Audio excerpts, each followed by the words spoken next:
Os mais modernos aviões de combate do mundo são equipados com controles de voo tipo fly-by-wire. Na aviação, quando se fala em controles fly-by-wire, o entendimento geral é de um sistema onde o piloto envia sinais eletrônicos para um computador e o computador executa as ações necessárias para manobrar o avião. Mas como são esses comandos? No que eles melhoram a eficiência do avião ou a segurança do voo? Quais as vantagens e desvantagens de ter um avião de combate equipado com sistemas de controle de voo do tipo fly-by-wire?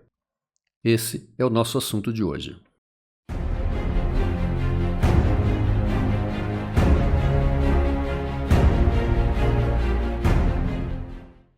Muitos aviões de combate modernos estão sendo equipados com sistemas de controle de voo conhecidos como fly-by-wire.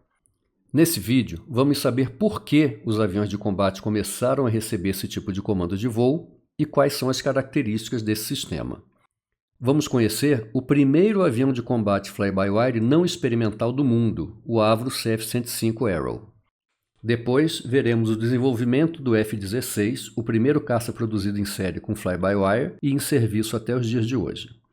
Mostraremos as características de comando de voo do AMX, o primeiro avião de combate da Força Aérea Brasileira com sistema fly-by-wire. Apresentaremos algumas características do sistema de controle de voo do Gripen, o mais moderno vetor de combate da FAB. E para quem assistir até o final, uma informação bônus, um detalhe técnico sobre o F-18 Super Hornet que foi mostrado muito acertadamente no filme Top Gun Maverick. Primeiro questionamento é: por que os aviões de combate mais modernos estão sendo equipados com sistemas de controle de voo do tipo fly-by-wire? Para responder essa pergunta, precisamos saber as diferenças básicas entre os vários sistemas de controle de voo. Nos aviões convencionais, quando o piloto atua no manche, ele deflete as superfícies de controle de voo. Esse movimento pode ser mecânico diretamente até a superfície de controle, por meio de cabos de aço ou hastes de comando, ou por meio de um atuador hidráulico. Essas superfícies vão defletir proporcionalmente ao comando dado pelo piloto, vão interagir com a dinâmica da aeronave e provocar uma resposta em manobra. O que se quer dizer com interagir com a dinâmica da aeronave? Significa que o piloto comanda uma deflexão das superfícies de controle e, dependendo da velocidade do voo, da posição do centro de gravidade do avião e outros fatores, isso provocará respostas diferentes em manobra. Uma atuação no profundor no sentido de cabrar vai provocar uma certa resposta se o avião estiver voando a 100 nós e outra resposta diferente se o avião estiver a 400 nós. Com o CG no limite dianteiro, o comportamento será um, e outro se estiver no limite traseiro. Nos anos 1950, com o advento do voo supersônico, a indústria começou a desenvolver aviões maiores e muito mais velozes. Esses aparelhos de alto desempenho nem sempre tinham o mesmo comportamento saudável em todas as partes do envelope de voo e às vezes eram instáveis.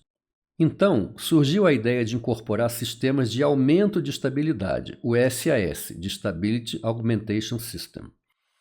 Esses dispositivos recebem informação eletrônica de posição do manche, comparam com o comportamento do avião juntamente com informações recebidas de sensores giroscópicos e ficam permanentemente a fazer pequenos ajustes diretamente nos comandos de voo, sem interferência do piloto, para anular eventuais características de voo indesejáveis. Com o avanço dos sistemas de computação digital, houve um salto nos sistemas de controle de voo. O manche mecânico tradicional foi substituído por um manche eletrônico, que agora envia sinais digitais para um computador de controle de voo, conhecido pela sigla em inglês como FCC. O FCC também recebe dados de outros sensores espalhados pelo avião, como giroscópios, acelerômetros, dados de pressão estática e pressão dinâmica, processa essas informações e define qual será a deflexão dos controles de voo para se atingir aquele comando dado pelo piloto. Esse é o conceito simplificado do sistema de controle de voo chamado de fly-by-wire. Não existe mais ligação mecânica entre o piloto e as superfícies de controle. Agora, o piloto não comanda mais a deflexão das superfícies, mas envia um sinal para o FCC com um parâmetro de manobra que ele deseja que seja atingido. E o FCC define qual será a deflexão das superfícies em função da análise de vários sensores. Já já vamos voltar com mais detalhes do funcionamento do FCC e das leis de controle de voo. Uma das características dos sistemas fly-by-wire é a possibilidade de comparar o comando dado pelo piloto com a resposta da aeronave. Digamos que o piloto realizou uma deflexão no manche que colocou a aeronave em uma altitude de 20 graus quebrados. Se ocorrer alguma perturbação que modifique a altitude, digamos para 19 graus, o sistema vai comparar os 19 graus medidos com os 20 requeridos pelo FCC e vai atuar nos comandos de voo para que a aeronave volte aos 20 graus de altitude, não necessitando de intervenção do piloto. Essa arquitetura é chamada de comandos de voo em malha fechada, ou seja, o sistema está sempre se autoalimentando para manter o avião respondendo ao último comando do piloto, independente de intervenção externa. Isso diminui bastante a carga de trabalho, entre outros aspectos. Mas quais são os parâmetros usados pelo FCC, o computador de controle de voo? Um avião com sistemas fly-by-wire vai ter no FCC um software com leis de controle, para mudanças em arfagem, enrolamento e em guinada, entre outros. Essas leis de controle podem variar de fabricante para fabricante, mas vejamos apenas os conceitos mais comuns. Uma das leis de controle em arfagem em uso atualmente define que o avião seja estável em trajetória de voo. Nessa lei de controle, com estabilidade em trajetória, quando o piloto mexe o manche em arfagem, ele envia para o FCC um parâmetro de fator de carga. Imaginemos o avião em voo nivelado com um manche neutro. Com o manche neutro, o computador está recebendo um parâmetro de voar com 1G e o avião, portanto, mantém o voo nivelado estabilizado. Quando o piloto deflete o manche a cabrar, ele envia para o computador um parâmetro eletrônico de fator de carga, dependendo da intensidade da deflexão. Digamos que ele defletiu o manche, gerando um parâmetro de 2G para o FCC. Enquanto o piloto estiver com aquela deflexão no manche, o avião vai manobrar com fator de carga de 2G. Quando o piloto solta ou retorna o manche para neutro, ele está dizendo para o FCC que o avião deve voltar a voar com fator de carga de 1G.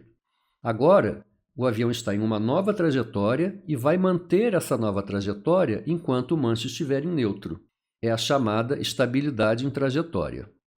Qual a diferença para um avião convencional? Um avião convencional tem estabilidade em velocidade. Isso significa que quando o piloto sai de um voo nivelado estabilizado a uma certa velocidade e provoca uma mudança de trajetória, como mostrado na figura, a velocidade vai diminuir e a tendência do avião será baixar o nariz para recuperar a velocidade inicial.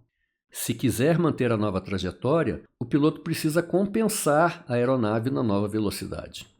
Mas na estabilidade em trajetória isso não é necessário. Como o parâmetro de comando é fator de carga, com o manche em neutro, a aeronave vai manter 1G.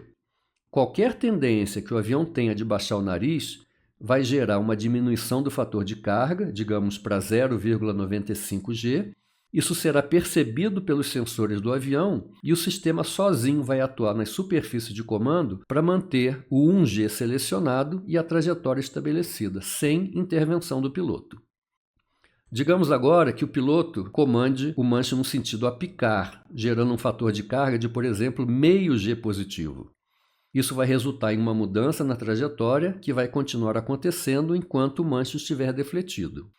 Quando o piloto solta o manche ou retorna para neutro, novamente o FCC recebe o parâmetro de voar com 1G.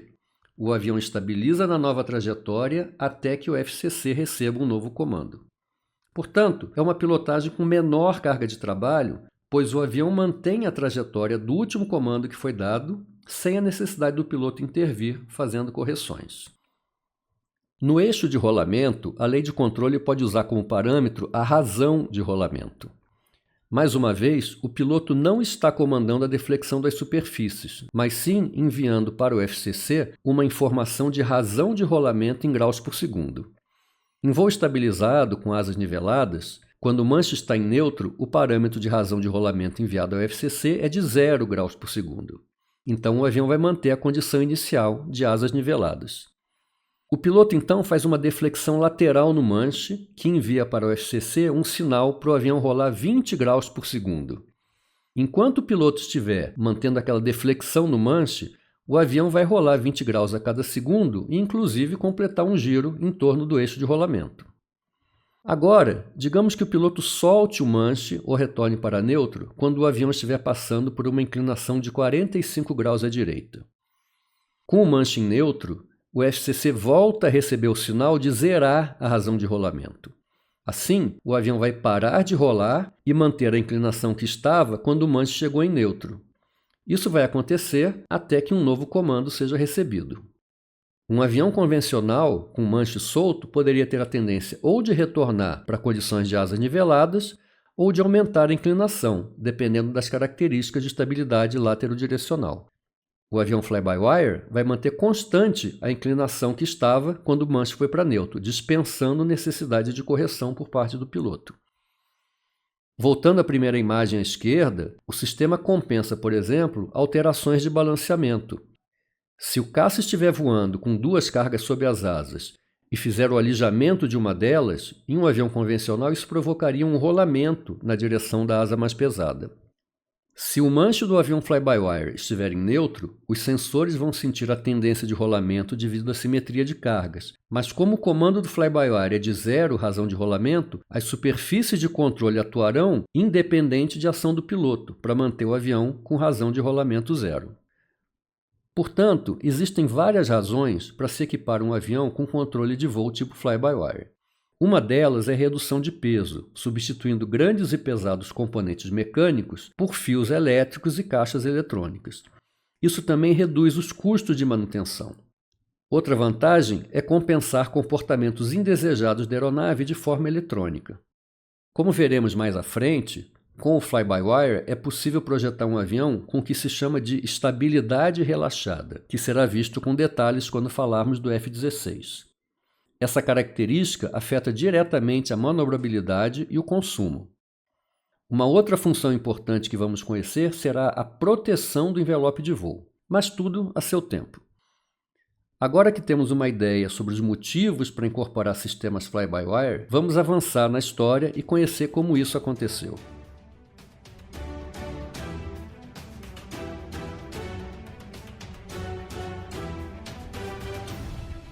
Alguns experimentos com sistemas de controle elétrico foram feitos nos anos 1930 com o Tupolev AN-T-20 soviético.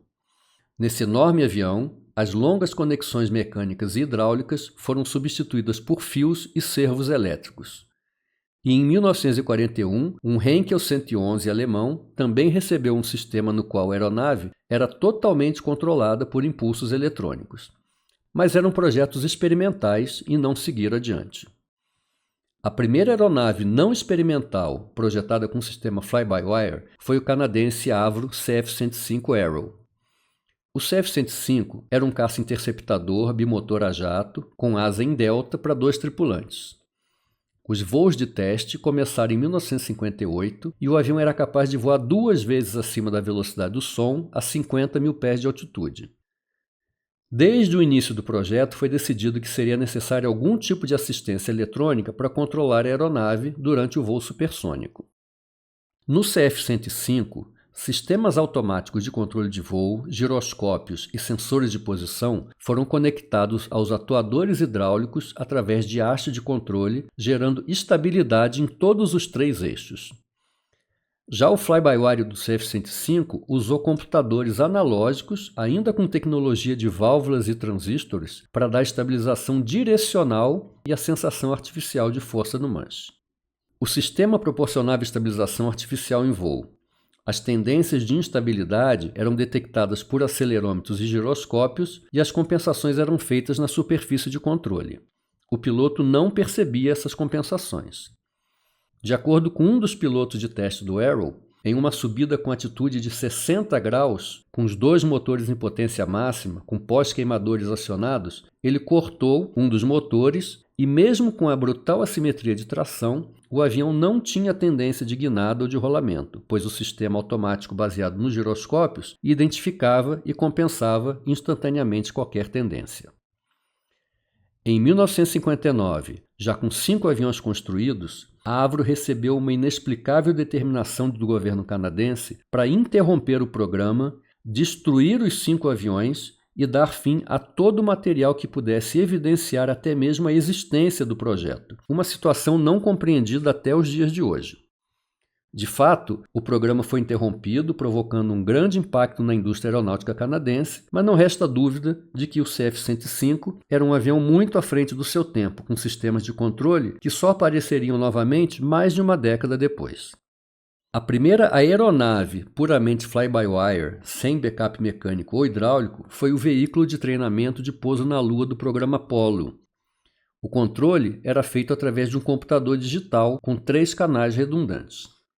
E foi usando esse computador de guiagem do programa Apollo que, em 1972, a NASA desenvolveu e testou o primeiro avião de asa fixa com fly-by-wire digital e sem backup mecânico, usando como plataforma de testes um caça F-8 Crusader bastante modificado. Estes experimentos desenvolveram a tecnologia que seria aplicada no primeiro avião de combate fly-by-wire a ser produzido em série.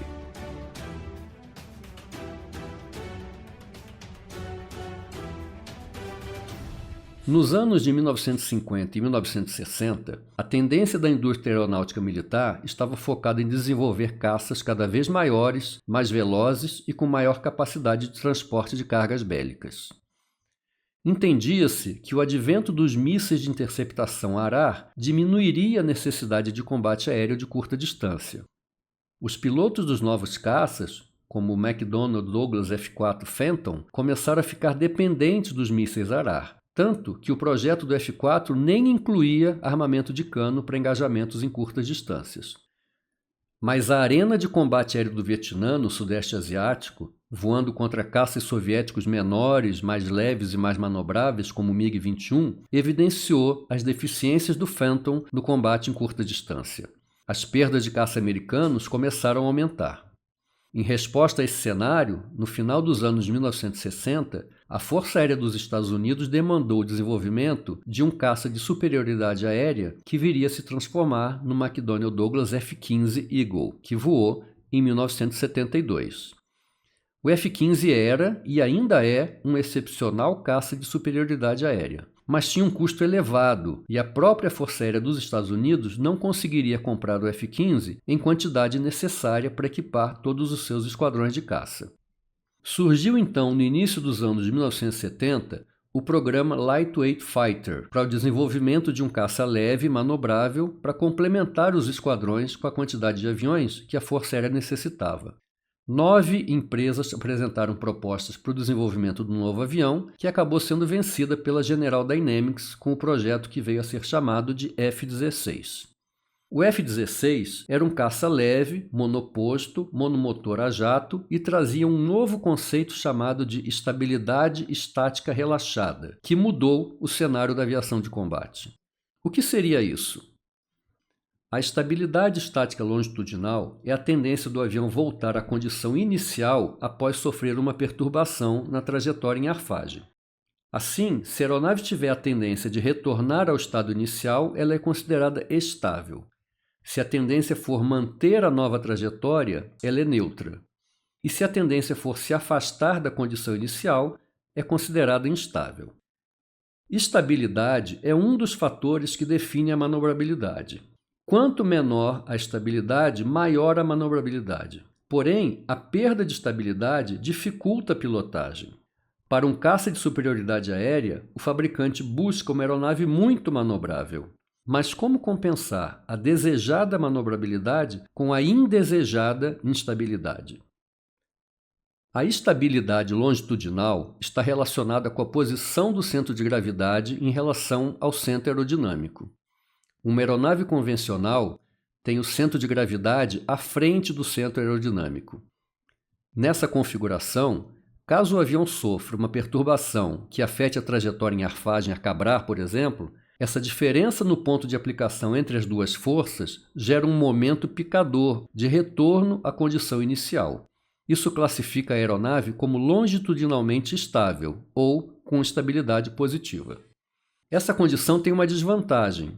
Como o avião tem essa tendência natural a picar, resultado das forças da gravidade e de sustentação estarem sendo aplicadas em pontos diferentes, é preciso existir uma força adicional para baixo na cauda para manter um avião em equilíbrio. Essa força para baixo aumenta o arrasto, piora o consumo e degrada a capacidade de manobra em arfagem. No F-16, a General Dynamics projetou o avião deslocando o centro de gravidade para trás, para mais perto do centro aerodinâmico e ligeiramente atrás dele. Essa configuração resulta em uma condição de instabilidade, pois uma perturbação em arfagem a cabrar, por exemplo, vai gerar uma tendência do avião se afastar da condição original. Uma das características dessa configuração de estabilidade relaxada é que, para contrariar a tendência divergente em arfagem, a cauda precisa produzir uma força para cima, que se soma à sustentação, diminui o arrasto aerodinâmico e aumenta a capacidade de manobrar em arfagem. Uma aeronave de estabilidade relaxada como o F-16 é muito mais manobrável, mas quase impossível de ser pilotada, a não ser que exista algum sistema artificial de estabilidade. É aí que entra o controle de voo fly-by-wire. As leis de controle do fly-by-wire criam uma estabilidade artificial, mantendo o controle do avião em situações que requerem estabilidade, mas mantendo a capacidade de manobra quando ela for necessária. O fly-by-wire sente qualquer divergência de comportamento e se mantém atuando nas superfícies de controle o tempo todo para manter a aeronave na trajetória desejada sem exigir intervenção manual do piloto. O controle de voo do F-16 é feito através de um sistema fly-by-wire de 4 canais que posiciona as superfícies através de acionamento hidráulico.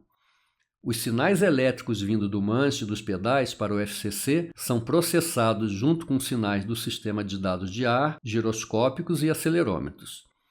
Os sinais processados são transmitidos para os flaperons nas asas, que misturam a função de flap e aileron, para os profundores, que atuam não só em arfagem, mas também em rolamento, e para o leme direcional. O controle em arfagem é comandado pelo movimento simétrico dos profundores, como em qualquer avião convencional. O controle em rolamento é comandado pelo movimento diferencial dos flaperons junto com o movimento diferencial dos profundores, ou seja, os profundores podem defletir um para cada lado para controlar o rolamento. O manche do F-16, posicionado lateralmente no cockpit, não funciona com deslocamento como os manches convencionais. Na verdade, é uma unidade que mede força com transdutores nos eixos de rolamento e de arfagem e movendo-se cerca de apenas meio centímetro em ambos os eixos. Essas forças medidas geram sinais que vão para o computador de controle de voo. Os pedais também são medidores de força, contendo transdutores, e as forças aplicadas geram sinais elétricos de guinada. O avião tem limite de fator de carga de 9G positivo e 3G negativo. O máximo ângulo de ataque que pode ser comandado pelo piloto é de 25 graus. Esses números são usados pelo fly-by-wire, pois uma das características do sistema é a possibilidade de inserir proteções no envelope de voo, ou seja, evitar que os limites do avião sejam excedidos pelos comandos do piloto. Como funciona a proteção de envelope para o F-16? Para responder essa pergunta, precisamos revisitar o envelope de voo mostrado através do diagrama VN. O diagrama apresenta no eixo horizontal a faixa de velocidade de voo em nós. No eixo vertical, os valores de fator de carga, positivos e negativos. O fator de carga experimentado por um avião em voo é medido em G, e é a relação entre a sustentação produzida, L, e o peso da aeronave, W. Assim, um avião que pese 5.000 kg e cujas asas estejam produzindo 5.000 kg estará experimentando um fator de carga de 5.000 sobre 5.000, que é igual a 1G. Se o piloto implementar uma manobra onde a asa produza, digamos, 15 toneladas de força de sustentação, o fator de carga será 15.000 sobre 5.000, que é igual a 3G. Para simplificar o entendimento do diagrama VN, se considerarmos um momento específico do voo onde o peso não varia, o fator de carga passa a ser diretamente proporcional à sustentação. Como nós sabemos, a sustentação total produzida pela asa depende de vários fatores, como a área da asa, a densidade do ar, a velocidade da aeronave e o coeficiente de sustentação. Também, para simplificar, se optarmos olhar para um momento específico do voo, onde a densidade do ar não varia e a área da asa também, vamos perceber que o piloto controla a sustentação total e, consequentemente, o fator de carga, controlando apenas dois fatores, a velocidade de voo e o coeficiente de sustentação do aerofólio, que é resultado direto do ângulo de ataque. Devemos deixar claro que isso não é uma fórmula, é apenas uma expressão simplificada dos fatores que afetam a sustentação produzida por um aerofólio e sobre os quais o piloto tem controle direto e imediato. Assim, para extrairmos o máximo de sustentação que o aerofólio pode produzir, basta colocar o aerofólio no ângulo de ataque de máximo CL. Nesse ângulo de ataque de máximo CL, na medida em que formos aumentando a velocidade de voo, a sustentação total e, consequentemente, o fator de carga vão variar exponencialmente com o quadrado da velocidade, como é mostrado nessa curva. Ou seja, essa curva representa a máxima sustentação que o aerofólio no ângulo de ataque de CL máximo produz para cada velocidade, resultando no máximo fator de carga para cada velocidade. Acima dessa curva, a asa estará estolada. Assim, para esse avião voando a 100 nós, a asa estola com 1,3 G. Para 200 nós, estola com 3,8 G. Voando com 300 nós no CL máximo, essa asa estola com 7,5 G e com 350 nós, a asa estola com 12 G. Obviamente que os aviões têm limites estruturais que são definidos pelo fabricante no momento do projeto da estrutura. Vamos considerar que esse avião tem um limite positivo de 9G. Manobras que provoquem sustentação que levem a fatores de carga acima de 9G resultam em danos estruturais na aeronave. Esse é um dos limites que o piloto deve respeitar para manter a integridade do seu avião. O ponto do gráfico, onde a curva de máximo CL encontra-se com limite positivo de fator de carga, é chamado de velocidade de manobra ou corner speed. Essa é uma das velocidades importantes para um piloto de um avião de combate que precisa extrair o máximo desempenho e manobrabilidade. Se o piloto atuar nos comandos de voo com máxima amplitude abaixo da velocidade de manobra, ele vai levar o avião a uma condição de stall aerodinâmico antes de atingir o limite estrutural da aeronave. Stall aerodinâmico resulta em perda de desempenho em manobra. Por outro lado, se o piloto manobrar com máxima amplitude nos comandos acima da velocidade de manobra, ele vai atingir os limites estruturais antes do avião estolar. O voo com velocidades mais altas também resulta em diminuição da razão de curva instantânea e aumento do raio de curva. Assim, os aviões de combate com sistema de controle de voo fly-by-wire entraram com a proteção do envelope de voo. O sistema monitora a corner speed, o ângulo de ataque e o fator de carga. Se o avião estiver voando abaixo da corner speed, o sistema limita o ângulo de ataque para impedir o stall, independente da amplitude de comando que o piloto aplique. Se o avião estiver manobrando acima da corner speed, o fly-by-wire monitora e limita o fator de carga, independente da amplitude de comando que o piloto utilize. O gráfico, obviamente, tem outros limites além do G positivo e segue os mesmos conceitos de proteção de envelope de voo na região de fator de carga negativo. Por todas essas características de excelente manobrabilidade, vinda de um projeto com estabilidade relaxada, mas compensada pelo fly-by-wire, e a proteção do envelope de voo, o F-16 se tornou um caça com excelente desempenho em combate e continua sendo produzido até hoje, cerca de 50 anos após o seu primeiro voo.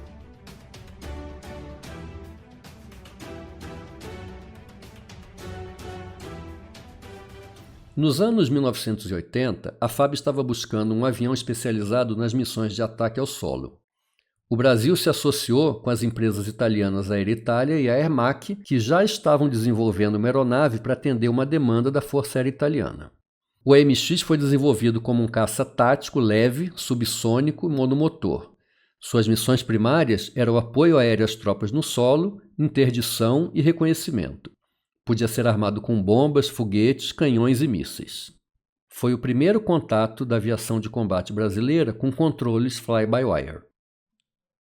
O AMX é equipado com um sistema híbrido de comandos de voo, conjugando comandos mecânico-hidráulicos para os profundores e ailerons e um sistema eletrônico de controle de voo, EFCS. O EFCS conta com 2 computadores que controlam o movimento dos estabilizadores horizontais, do leme direcional e dos 4 spoilers nas asas, proporcionando uma resposta mais adequada às várias condições de voo. Os sinais de arfagem, rolamento e guinada são enviados para os computadores de controle de voo FCC. Cada FCC recebe sinais do manche e pedais, dados de pressão estática e velocidade do voo, bem como de giroscópios que monitoram as variações de arfagem, rolamento e guinada. Cada FCC também recebe sinais dos amortecedores do trem de pouso, da posição da manete de tração do motor, posição do flap e dos compensadores de arfagem e guinada. O sinal de saída é processado e enviado para os atuadores do leme direcional, dos estabilizadores horizontais e dos 4 spoilers nas asas. A operação dos spoilers na função freio aerodinâmico é controlada pelo botão localizado na manete de potência. O computador de controle de voo processa o sinal em função da velocidade da aeronave e envia um comando para os atuadores dos spoilers, que vai determinar o quanto de abertura será comandada. Nesse caso, o FCC também manda um sinal para o estabilizador horizontal para compensar tendências em arfagem pela abertura dos freios aerodinâmicos.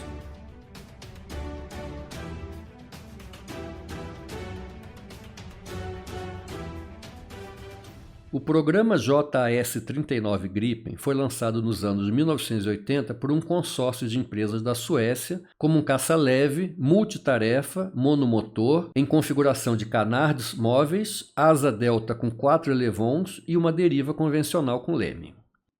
O Gripen é um avião estaticamente instável em arfagem em velocidades subsônicas, justamente com o objetivo de aumentar a manobrabilidade. A aeronave é estabilizada por um sistema de controle de voo, FCS, triplamente redundante. Os dados desse vídeo estão atualizados até as versões Charlie e Delta. Para o controle longitudinal, o FCS do Gripen usa a razão em arfagem e fator de carga para estabilizar e prover características de voo que variem muito pouco entre as diversas configurações de cargas externas. As leis de controle de estabilização longitudinal utilizam tanto os canards quanto os elevons. O eixo lateral utiliza parâmetros de razão de rolamento, razão de guinada e aceleração lateral. O Gripen tem função de compensação automática em todos os eixos. O Automatic Trim mantém a aeronave compensada em todo o envelope de voo, incluindo baixas velocidades e com cargas externas. O sistema automaticamente compensa o avião após o lançamento de armamento. Assim, o piloto nunca precisa usar o botão de compensação manual.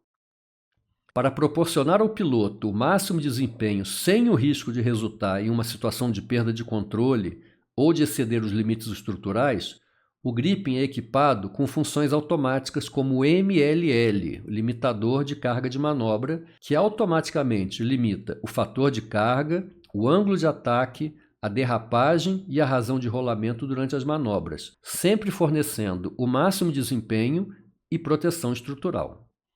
O Gripen também é equipado com a função de recuperação de alto ângulo de ataque, capaz de trazer o avião de volta ao envelope de voo normal.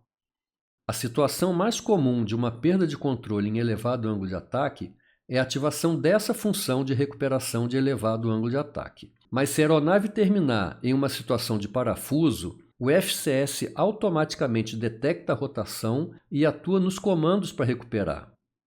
Quando a razão de guinada estiver acima de 30 graus por segundo, o FCS centraliza todas as superfícies e usa o controle de rolamento necessário para parar o giro.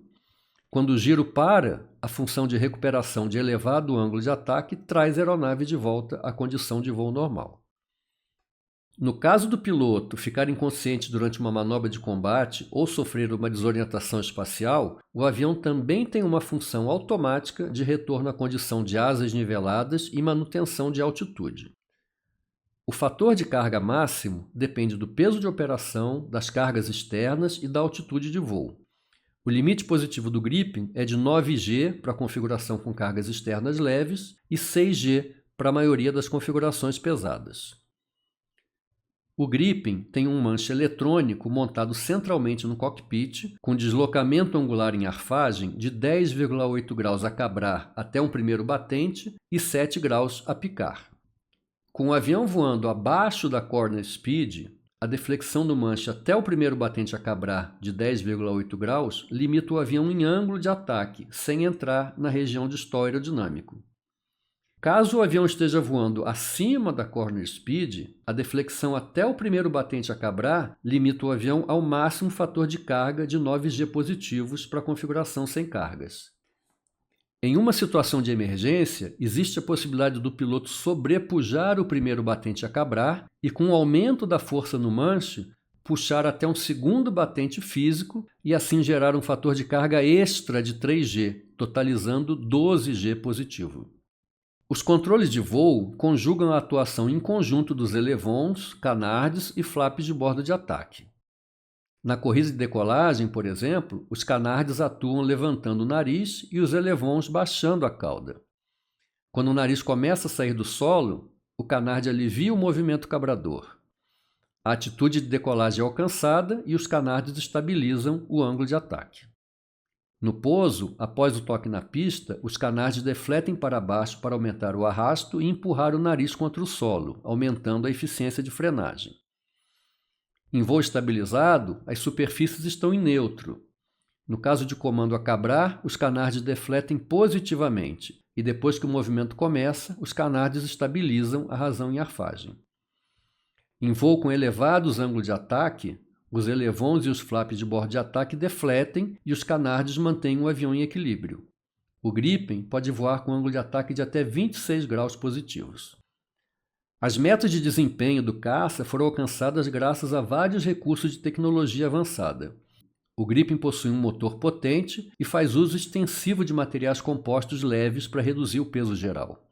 Juntamente com um sistema de controle fly-by-wire com autoridade total, esse projeto confere à aeronave excepcional manobrabilidade e desempenho.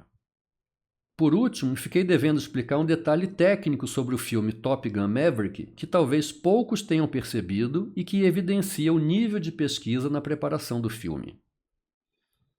Antes da missão real no país inimigo, Maverick decola sem autorização com seu caça F-18 Super Hornet para demonstrar que a missão planejada era possível de ser cumprida. Na sala de briefing, todos assistem quando ele lança as bombas em mergulho e inicia a recuperação, chegando a 9,5G positivo. Ora, o Super Hornet é um avião com sistema fly-by-wire com proteção de envelope, limitado a fator de carga de 7,5G positivo. Como seria possível Maverick fazer uma manobra de recuperação alcançando 9,5G se o envelope é protegido? A resposta está no Manual de Operações do FA-18 Eco.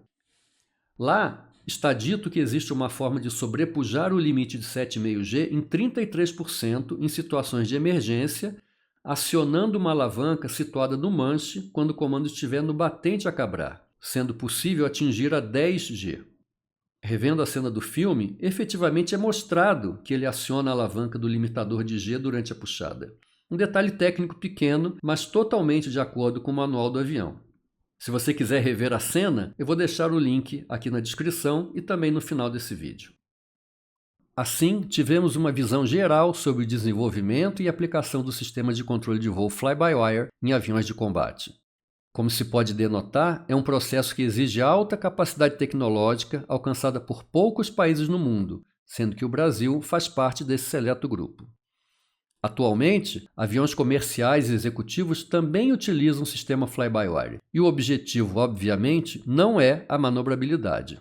Mas o uso de fly-by-wire em aviões civis talvez seja um assunto para um outro vídeo.